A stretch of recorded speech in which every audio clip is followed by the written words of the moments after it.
La historia de Sodoma y Gomorra. Esa es la historia que vamos a considerar este día por las lecciones que tiene para nosotros que estamos viviendo en el fin del tiempo. Ya estamos cerca de la segunda venida de Jesús, así que necesitamos que el Señor Jesús nos instruya a través de su palabra. Vamos a orar pidiendo la dirección de nuestro Dios. Bondadoso Padre que habitas en la inmensidad, gracias te damos por tu palabra, porque estas historias que sucedieron hace mucho tiempo ahora nos están hablando fuertemente a nuestra generación que está más cerca de la segunda venida de Jesús. Ayúdanos a escuchar tu voz, en el nombre de Jesús lo pedimos. Amén. Amén. Para el día de hoy, y quizás para entrar de lleno con el tema que tiene que ver con la historia de Sodoma y Gomorra, me gustaría preguntarle, pastor, a la luz de la Biblia, cuando escuchamos esta historia, que seguramente la habremos escuchado muchas veces, pero ¿qué fue lo que desencadenó finalmente el juicio de Dios contra Sodoma y Gomorra? ¿Qué elementos había en su sociedad en ese momento que podemos ahora ver reflejado en nuestra sociedad? Bueno, nuevamente tenemos otra historia, como decía el predicador de los inicios de nuestra iglesia, A.T. Jones, que es una historia de un evento que pasó, de un espejo para nosotros hoy y de un faro para iluminar el mañana, porque precisamente la Biblia nos habla, ya lo dijimos con la historia de Noé, que el mundo ya experimentó una destrucción, que Dios actúa, que Dios, hay un momento que Él pone límite, y la historia de Sodoma y Gomorra se ha convertido en un ejemplo de cómo la paciencia de Dios, la gracia y la misericordia llegan a un límite, porque si Dios permite que el pecador continúe en su ciclo de pecado, pues simplemente va a ser autodestructivo. Pero cuando se habla de Sodoma, por ejemplo, esa palabra ha sido utilizada para hablar también de ciertas perversiones. Por ejemplo, se habla sodomismo. Sí. Y todo eso viene, ¿sabe? Viene en la historia. Es bien interesante. Quedó retratado en la historia que estas ciudades fueron impías, y la Biblia da una serie de características que yo preferiría, hermano Gerson, que nosotros leamos en la palabra de Dios. Claro. Y escuchemos atentamente esas palabras y seamos honestos. Si al escuchar esas palabras no nos hablan de algo que también está pasando hoy en nuestra sociedad. Creo que tenemos que dejar a la palabra de Dios hablar. Así que vamos a ver estos textos donde se habla acerca de por qué estas ciudades sufrieron un castigo debido a las prácticas que ellos hacían ahí. Comencemos con Pedro, en la segunda carta del apóstol Pedro, el capítulo número 2 y los versículos 4 hasta el 11. Y dice así: porque si Dios no perdonó a los ángeles que pecaron, sino que arrojándolos al infierno los entregó a prisiones de oscuridad para ser reservados al juicio, y si no perdonó al mundo antiguo, sino que guardó a Noé, pregonero de justicia, con otras 7 personas, trayendo el diluvio sobre el mundo de los impíos, y si condenó por destrucción a las ciudades de Sodoma y de Gomorra, reduciéndolas a ceniza y poniéndolas de ejemplo a los que habían de vivir impíamente, y libró al justo Lot, abrumado por la nefanda conducta de los malvados, porque este justo que moraba entre ellos afligía cada día su alma justa, viendo y oyendo los hechos inicuos de ellos. Sabe el Señor librar de tentación a los piadosos y reservar a los injustos para ser castigados en el día del juicio, y mayormente a aquellos que, siguiendo la carne, andan en concupiscencias e inmundicia, y desprecian el señorío, atrevidos y contumaces, no temen decir mal de las potestades superiores, mientras que los ángeles, que son mayores en fuerza y en potencia, no pronuncian juicio de maldición contra ellas delante del Señor. Muy bien, es una lectura un poquito extensa, pero quiero comentar de este pasaje porque vamos a leer los otros. Noten cómo comenzaba: Dios no perdonó. Bueno, ¿será que Dios no perdona? Claro, Jesús dijo, todo pecado le será perdonado a los hombres, pero llega un momento que Dios mismo tiene que actuar, porque el ser humano cierra su corazón para oír su voz.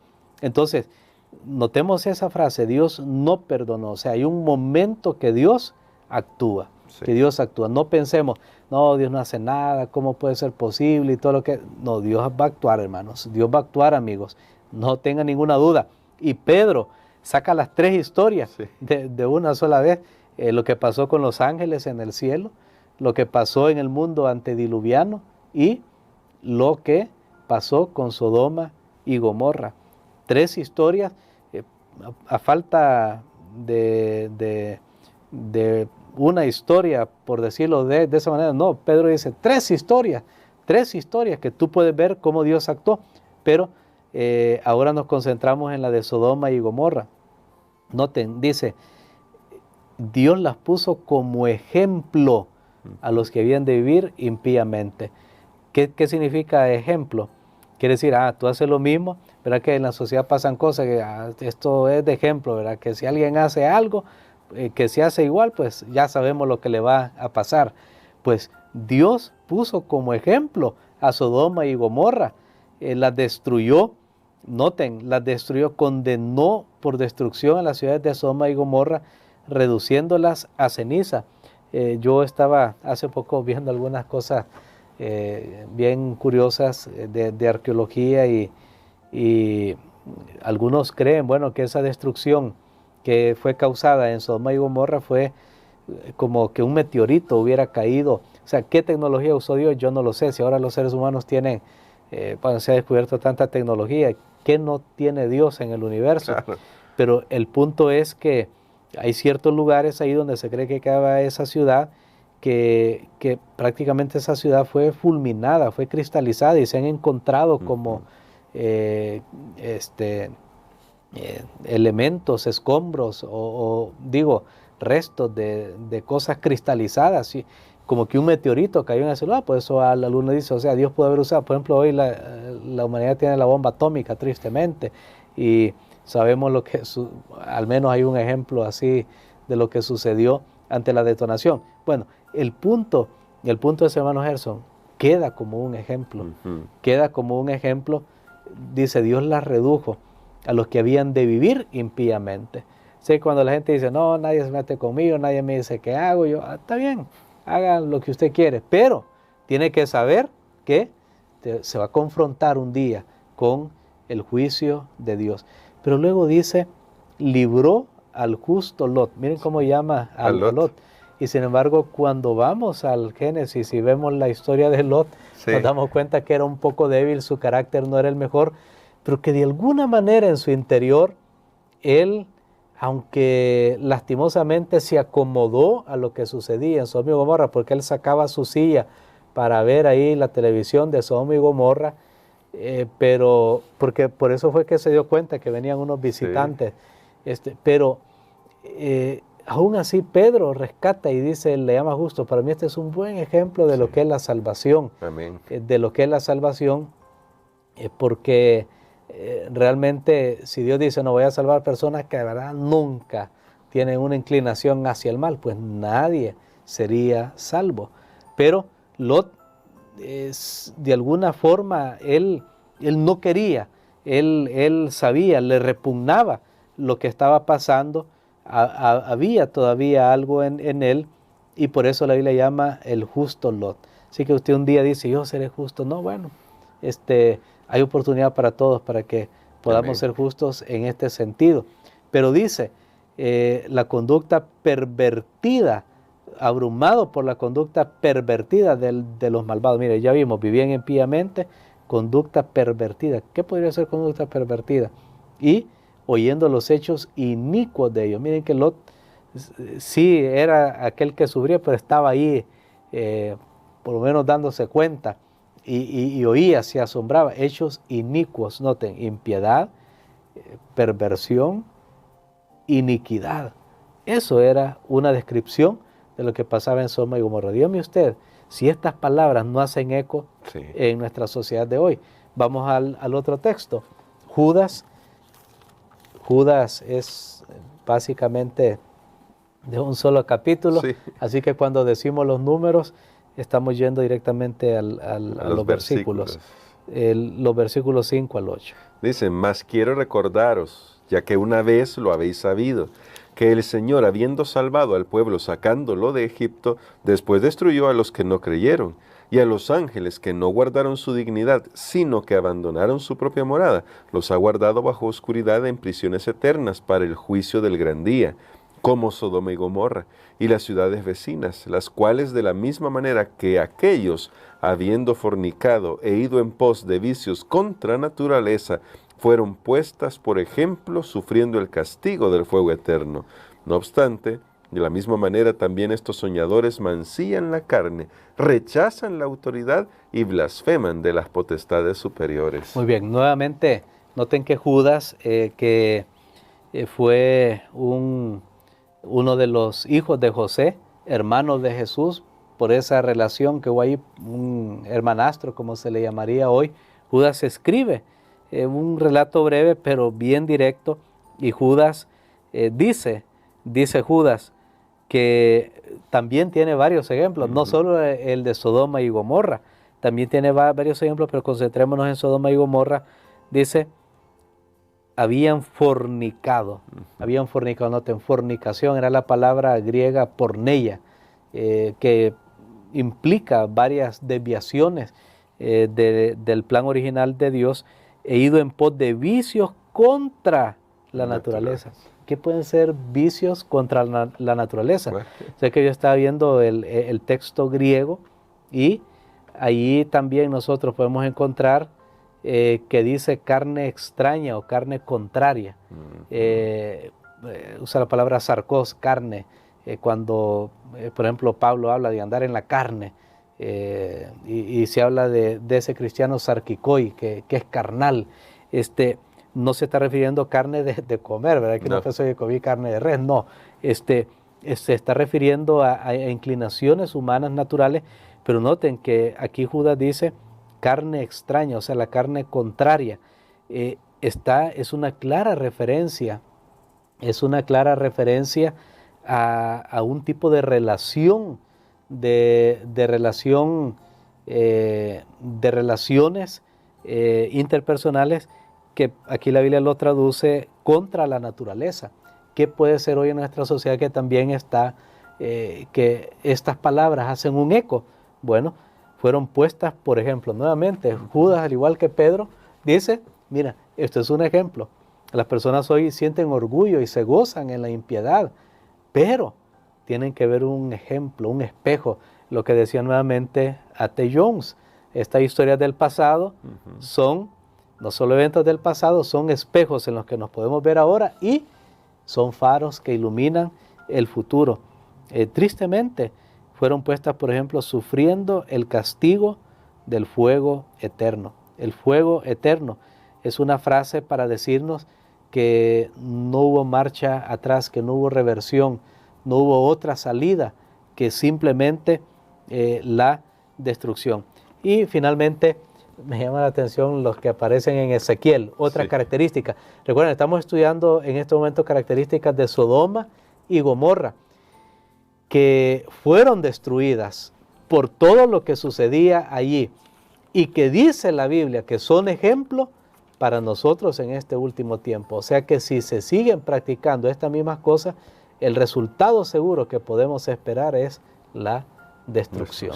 Ezequiel, capítulo número 16 y los versículos 46 al 50. Que dice así: y tu hermana mayor es Samaria, ella y sus hijas, que habitan al norte de ti, y tu hermana menor es Sodoma con sus hijas, la cual habita al sur de ti. Ni aún anduviste en sus caminos, ni hiciste según sus abominaciones. Antes, como si esto fuera poco y muy poco, te corrompiste más que ellas en todos tus caminos. Vivo yo, dice Jehová el Señor, que Sodoma tu hermana y sus hijas no han hecho como hiciste tú y tus hijas. He aquí que esta fue la maldad de Sodoma tu hermana: soberbia, saciedad de pan y abundancia de ociosidad tuvieron ella y sus hijas, y no fortaleció la mano del afligido y del menesteroso, y se llenaron de soberbia, e hicieron abominación delante de mí, y cuando las vi, o cuando lo vi, las quité. Muy bien. Nuevamente, yo creo, hermano Gerson, que la Biblia es clara. Sí. Y aquí, al igual, ¿se acuerdan? Cuando estudiamos de los días de Noé, vimos que Jesús mencionó características que no eran esas que uno podría pensar, se Claro. mataban y robaban y asesinaban. No, no, no. Dice, no, comían, se casaban, daban en casamiento, hablando de ese ambiente secular que vivían ellos, que simplemente habían sacado a Dios de su vida, estaban siguiendo sus actividades normales, pero no tenían tiempo para Dios. Aquí Ezequiel, el profeta Ezequiel, él, bueno, hace una descripción al principio que le está diciendo a Jerusalén, a Israel, que han sido más malos que Sodoma.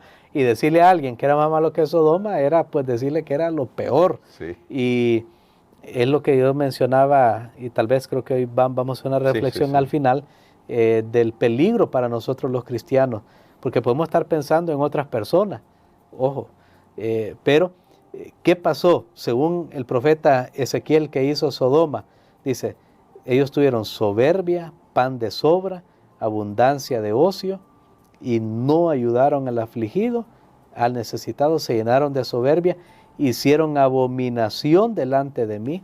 Bueno, eso es lo que dice Dios. Note que la prosperidad, uno se pregunta, ¿verdad?, cómo a veces naciones prósperas, países que se llaman desarrollados, a veces ya no se quiere saber nada de Dios y los templos, las iglesias, pues pasan a ser centros comerciales o restaurantes, porque simplemente la gente dice, no, nos va bien, hacemos lo que nos da la gana y estamos bien. No necesitamos de Dios.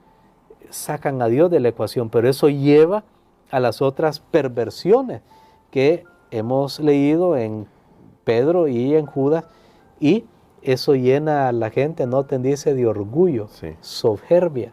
O sea, no solo hacen el mal, sino que como, mira lo que hago, ok. Y no hay retribución ahorita. No pasa nada, estoy feliz, estoy contento. Bueno, pero dice Dios, cuando lo vi, las quité. Cuando lo vi, las quité. Hicieron abominación delante de mí. ¿Qué es abominación delante de Dios? Nuevamente, hermano Gerson, si unimos, ya no lo voy a hacer por cuestión del tiempo, pero si unimos todas esas palabras, yo las anoté, las anoté ahí en los renglones en mi lección, porque sí me llamó la atención eso, y reuní todas las palabras que decía Pedro, que describían a Sodoma y Gomorra, las que dice Judas y las que dice Ezequiel. Y yo digo, sin duda es lo mismo que estamos viendo hoy en la sociedad. Y ahora, pastor, llama la atención que cuando nosotros leemos estos relatos a veces pensamos, sí, cuán malos eran en Sodoma, y así lo dice Pedro, Judas, Ezequiel, el profeta, y comparando, me gusta esa comparación que hace la lección cuando Pablo, el apóstol Pablo, en Romanos, describe los pecados de los gentiles. También uno podría sentirse tentado, sí, claro, es que en el mundo todos están perdidos, no quieren saber nada de Dios. Lo que hace Pablo, que es bien interesante, es que luego en el capítulo 2 se concentra en los judíos, el pueblo de Dios, para decirles, pues también ustedes no están mejores que allá, también están pecando. Y eso me lleva justamente a esa reflexión que ya usted ha anunciado desde ayer y hoy, y es el hecho de que en la Biblia, y a veces parece que olvidamos esto, el mensaje es esencialmente para el pueblo de Dios, para que corrija las cosas que tiene que corregir en su vida. ¿Cómo podemos nosotros aprender a escuchar la voz de Dios a fin de poder hacer una entrega de nuestra vida y no caer en el engaño del pecado que ya vimos? Es muy fuerte, sutil, fuerte, pero que además nos puede cegar a nuestra propia condición. Interesante pregunta, hermano Gerson. Tenemos que recordar que la Biblia, en primer lugar, eminentemente es para aquellos que creemos en Dios. Amén. Y creemos que es la palabra de Dios. Así que estos consejos, antes de pensar en ver a otros y señalar a otros, creo que tenemos que vernos a nosotros mismos y tratar de evitar de no caer en esas trampas. Tristemente, yo tengo que decir algo aquí que tal vez puede ser chocante, porque de hecho lo es. Personas que han sido bendecidos espiritualmente o beneficiados son capaces de llegar a hacer las peores cosas, y se puede ver en la historia de la humanidad. Yo estoy pensando en tantos ejemplos, pero no quiero tal vez que nuestra mente quede con ese mensaje, pero es posible. En la segunda carta del apóstol Pablo a Timoteo, en el capítulo 3, tal vez lo podemos revisar un poquito porque sabe que da una serie de características de las personas de los últimos días. Y vamos a leer solo algunas, segunda carta de Timoteo capítulo 3 y los versículos 1 al 5. Dice así: también debes saber esto, que en los postreros días vendrán tiempos peligrosos, porque habrá hombres amadores de sí mismos, avaros, vanagloriosos, soberbios, blasfemos, desobedientes a los padres, ingratos, impíos, sin afecto natural, implacables, calumniadores, intemperantes, crueles, aborrecedores de lo bueno, traidores, impetuosos, infatuados, amadores de los deleites más que de Dios, que tendrán apariencia de piedad, pero negarán la eficacia de ella. A esto se evita. Bueno, sabe que yo recuerdo cuando estaba pequeño, siempre que se daban campaña evangelística, características de los últimos días, y se ponía este listado, y se sacaban imágenes de los periódicos y noticias de lo que había pasado. Mira, esta persona aquí y allá.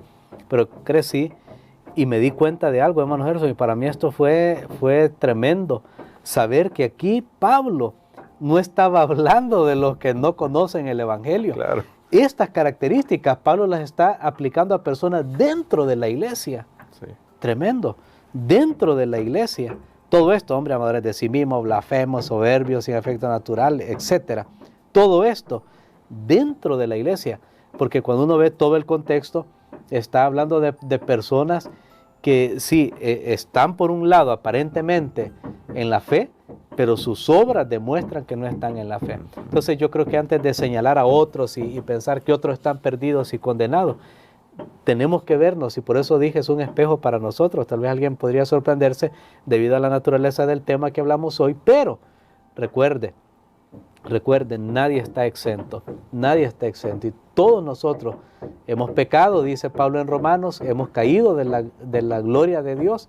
Necesitamos a Cristo Jesús que entre en nuestras vidas y nos ayude, y creo que es para nosotros de mucho interés examinar nuestras vidas para no caer en ninguna de estas situaciones que al final, si las hacemos, sabremos que tristemente lo que nos esperará será la destrucción total. Pero hoy tenemos oportunidad y Jesús nos ofrece el perdón, su gracia y su poder transformador, el Espíritu Santo que está siempre listo para guiar nuestras vidas. Por eso queremos, pastor, que ore por nosotros para que no caigamos en este problema que le pasó a Sodoma y Gomorra. Hay muchas cosas, pero quizás yo solamente destacaba para mí, en mi mente, en mi reflexión, la soberbia contra Dios, que finalmente nos lleva a todo lo demás, el pecado de estar lejos de Dios, de creer que no lo necesitamos a Él, que finalmente nos arrastra a los demás. Ore por nosotros para que no caigamos en ese gran pecado. Amén. Padre, otra vez venimos delante de ti, Señor, agradeciéndote por una lección más.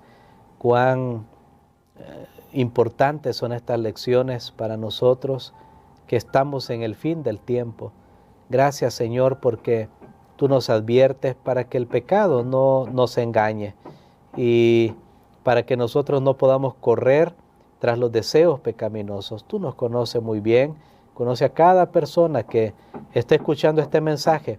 Nos ponemos en tus manos, Señor, para que nos ayudes a escapar de la corrupción que hay en el mundo y nos ayudes a seguir la justicia, la paz, la santidad. Gracias porque sabemos que en ti tenemos la fuerza y somos vencedores en el nombre de Jesús. Amén. Amén.